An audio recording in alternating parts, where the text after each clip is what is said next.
Semuanya, Assalamualaikum warahmatullahi wabarakatuh.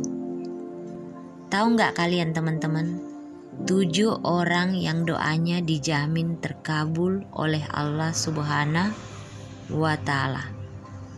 Masya Allah, jadi 7 orang ini doanya sudah dijamin oleh Allah akan dikabulkan.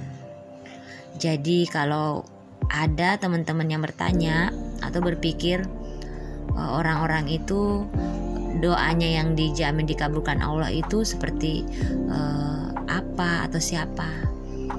Pertama adalah doa anak yang soleh kepada orang tuanya, sebagaimana dijelaskan dalam sebuah petikan hadis tentang para penghuni gua atau 3 orang yang terjebak dalam gua. Yang kedua, doa muslim secara tak langsung tanpa diketahui. Diriwayatkan Imam Muslim dari Ummu Darda radhiyallahu anhu. Nabi SAW bersabda, doa seorang muslim untuk saudara muslimnya dari belakang atau tanpa diketahui adalah mustajab. Jadi misalnya nih, ada seseorang yang mendoakan temennya atau sahabatnya secara diam-diam, insya Allah itu akan terkabul. Ketiga adalah doa orang yang teraniaya. Hati-hati teman-teman, karena di antara 7 orang ini, doa orang yang teraniaya itu sangatlah paling utama di sini. Jadi sebagaimana hadis yang diriwayatkan Imam Muslim dari Mu'adz bin Jabal radhiyallahu anhu, Nabi SAW bersabda, takutlah akan doa orang yang disolimi, karena sungguh tidak ada penghalang antara doa itu dengan Allah. Jadi ini tadi teman-teman, kenapa aku bilang ini yang paling utama dari 7 orang yang doanya dikabulkan itu adalah doa orang yang teraniaya. Karena itu tadi Nabi Muhammad SAW sendiri bersabda, jika tidak ada penghalang antara doa orang yang dizalimi itu dengan Allah Subhanahu wa Ta'ala. Jadi ngeri juga ya teman-teman ya kalau kita menganiaya atau menzalimi seseorang dan dia berdoa. Oke. Dalam hadis yang diriwayatkan Imam Tabrani dari Husaimah bin Sabit berkata,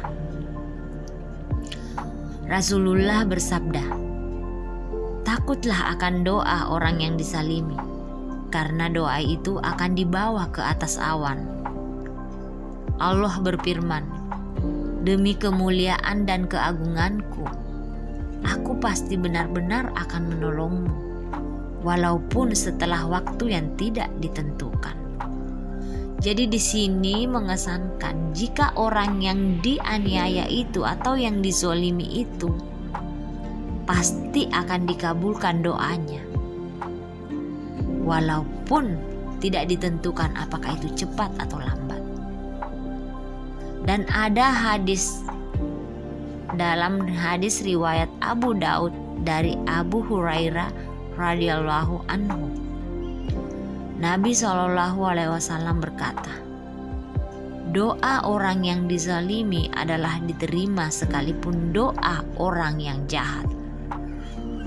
Jadi seperti ini teman-teman, misalnya nih, orang itu seorang pemabuk, orang itu jahat, mungkin dia wanita yang tidak baik-baik.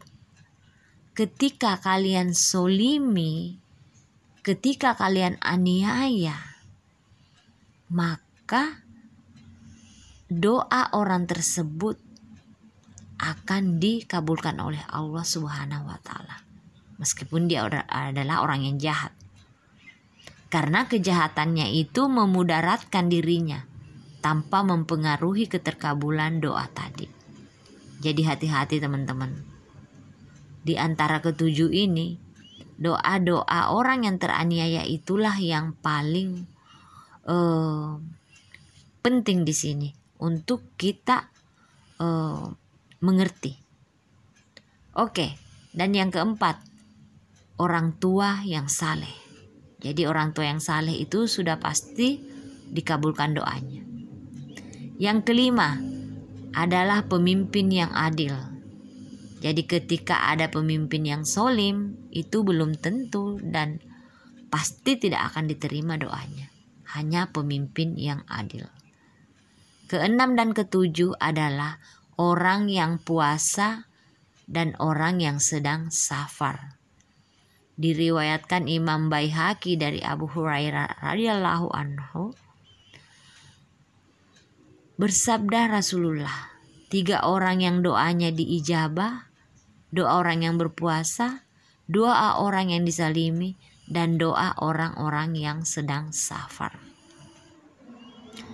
Jadi kembali lagi saya simpulkan teman-teman, di antara ke-7 orang yang dijamin doanya akan terkabul oleh Allah Subhanahu wa taala, yang paling menunjukkan di sini adalah doa orang yang disalimi dan teraniaya. Oke teman-teman, mudah-mudahan ini bakal bisa menjadi pedoman kita untuk berbuat yang lebih baik lagi ke depannya. Assalamualaikum warahmatullahi wabarakatuh.